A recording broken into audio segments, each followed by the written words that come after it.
Hello and welcome to 1 in 20 D&D. I'm Gregory and here we go with another recap for the Malinvad D&D campaign that I'm playing in on Saturdays. Every other Saturday, in fact, and it's been a little while since I've done one of these recaps. So, you're getting two for the price of one. Now, this is a 5e D&D campaign, and as I just mentioned, I'm one of the players in the game. And to bring things up to speed, here's a nutshell of the craziness that's happened in the last two sessions. We reconnected with our extra player, Fincian, or Finn, as we call her. She is a half-elven wizard, and really, Dearth, who is my character, is becoming they're best buddies at the moment, or at least they're looking out for each other. They work well together and see things kind of in the same way, maybe. And, well, they helped each other out of a pickle in their backstory. So now they came together to work together as treasure reclaimers, or as we like to call them, our group we're professionals, and we go as relic hunters. We're relic hunters. Okay, we're relic hunters. That's what we're calling ourselves. So we've been hired by the Archmage Grayson, and we spent some time in his crazy domain, his house, his mansion, and that was our session one. Things got a little intense. We met Torg, who is his 9-foot tall automaton, and kind of became friends with Torg. No, not really, but we like Torg a lot. Torg took us into the city because Phelan, our elven spy, let's call her, our elven spy master rogue, she made a connection, a love connection of sorts, with one of the town guards who are called the Vigil. So the Vigil, and we're in the city of Mox in the Domare Empire.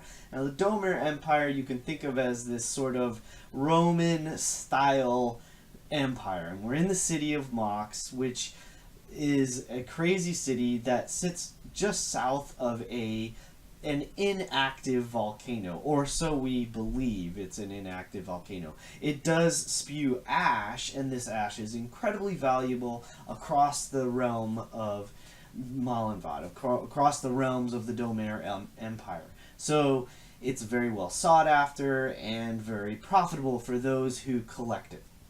So this city of Mox brings lots of tourists as well as traders. So we went into the city to go out, essentially for Phelan to go on a date to the theater. And lo and behold, when we got into the city, we were also investigating an attack on the Grayson Manor.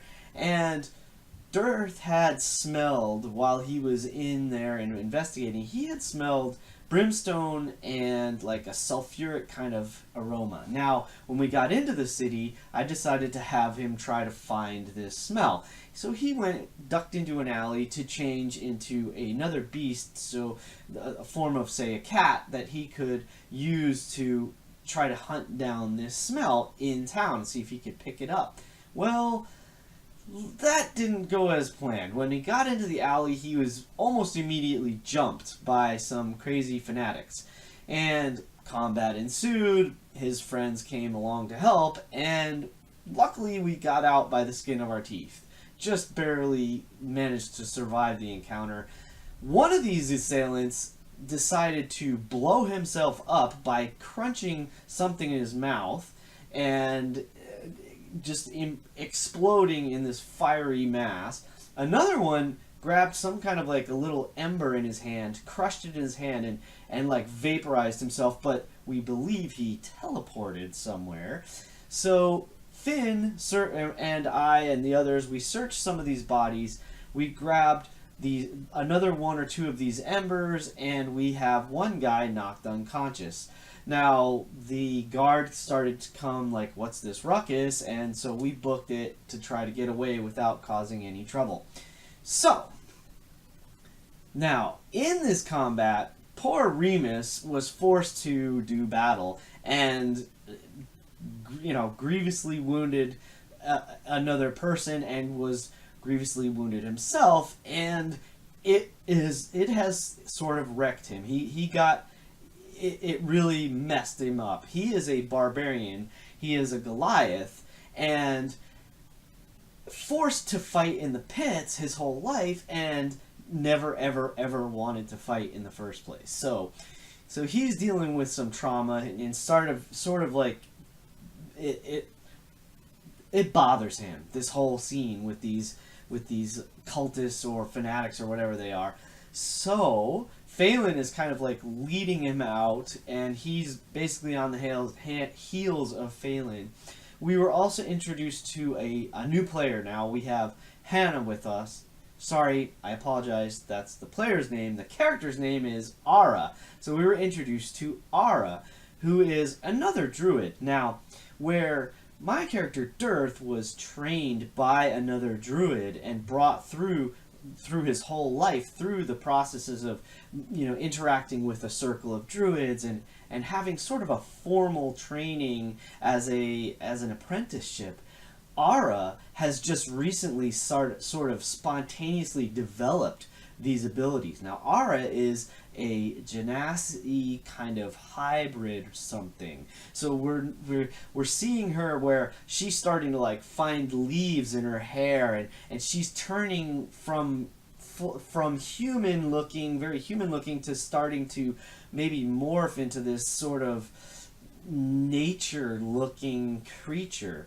And she has these skills that just kind of manifested for her, and so she's sort of a loose cannon. She was brought up in a noble family apparently, and so she's a very sophisticated gal, but now all this like magic is happening to her and through her, and so Dirth and she will have maybe a connection, and maybe he can give her some pointers and guidance, and they can help each other grow and develop their skills as druids. So that's kind of neat.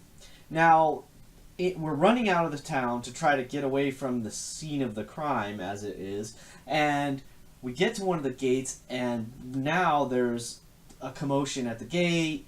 There's like only 2 guards at the gate, and one of them takes off and goes somewhere to look for something. The other one there stops us and is like, hey, where you going? What's your business? So it turns out, we find out that the carts have been attacked on the outside, or there was a commotion outside of the walls. Now we left Torg with the Grayson cart, so we're now like kind of getting nervous. So we run out to try to find out what's going on. Now meanwhile, we have this fanatic on Tensor's floating disc. Finn created a disc for him to be carted along so we didn't have to carry him, and we played it off as our friend got too drunk, of course, and barely managed to get by with that. We go to the carts and find that Torg has been darn near blown up. He's missing an arm, blackened by soot.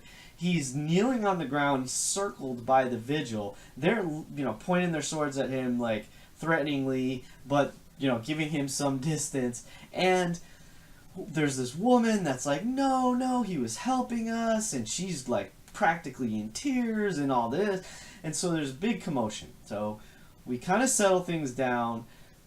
Archmage Grayson, he materializes and shows up, and the group of us teleports back to the manor with our assailant in tow, and he's still unconscious. So we get him back there. Finn looked inside his mouth at one point and saw that there was some kind of a arcane mark scribed on one of his teeth.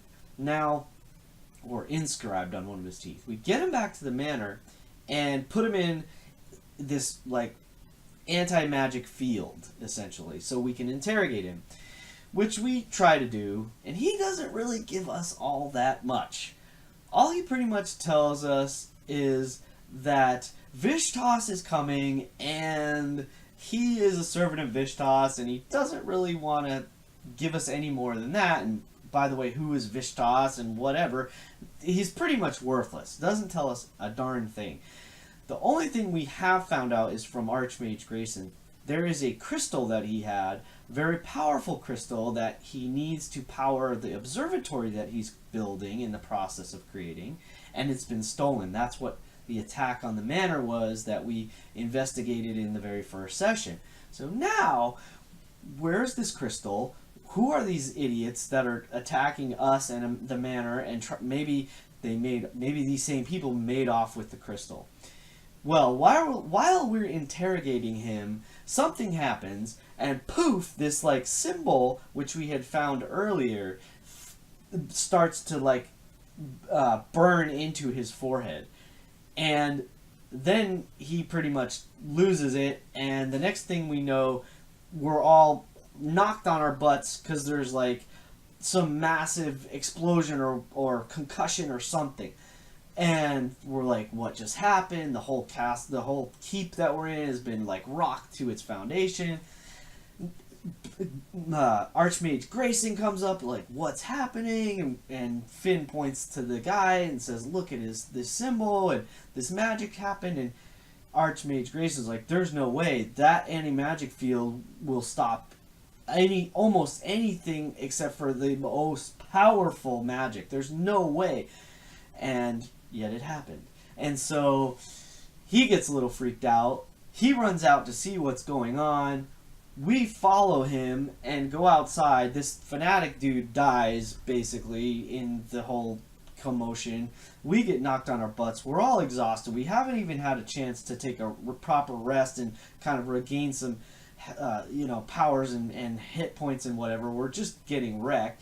We run outside, and there is a plume of ash coming up from the volcano, and then we see another shock wave coming at us, and boom, we all get knocked on our butts again. Now, Archmage Grayson had went running back inside because he had Torg in the workshop to try to fix Torg. So we're left at the end of the session with the sky is falling, there's flame and fire, and it looks like this volcano is about to erupt.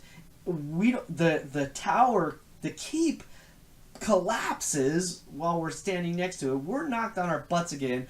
3 or 4 of us are nearly dead. We're like, we don't know what's happening, and we don't know if Archmage Grayson even survived the collapse of the tower, or Torg, or Miles, or what just happened. And that's how we got left at the end of session 3. So, here we go. Let's see what happens this next week. Lovin, Ara, of course, Remus, Phelan, Finn, and Dirth. I mean, we are a cohesive unit at the moment. We'll see how it goes. We're figuring each other out. We're figuring our characters out because, of course, this is only session 3. But it was a lot of fun. There were some really great moments of character action. Ara, when she dealt with the guard that were talking and kind of accosting this woman who was trying to sort of protect or at least vouch for Torg, and the fact that he was helping people, he was not a threat. The way she dealt with the guards was awesome. Phelan, as always, is just as smooth and suave as you can imagine. She is just this wonderful force to be reckoned with, I think, when it comes to persuasion and the like.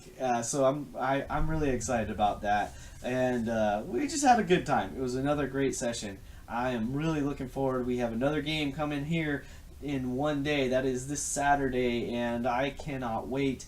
I'm really looking forward to it. Next time, I'll do another recap that has a little more detail, a little more character information, and for now, we'll leave it at that. Say, okay, the sky is falling, now what? And we need to find this crystal, and we have nowhere to look. We have no idea where it is, who might have taken it. All we know is the name Vishtos. Not much to go on. Until next time, I hope to see you at a table someday, and in the meantime, keep rolling 20s.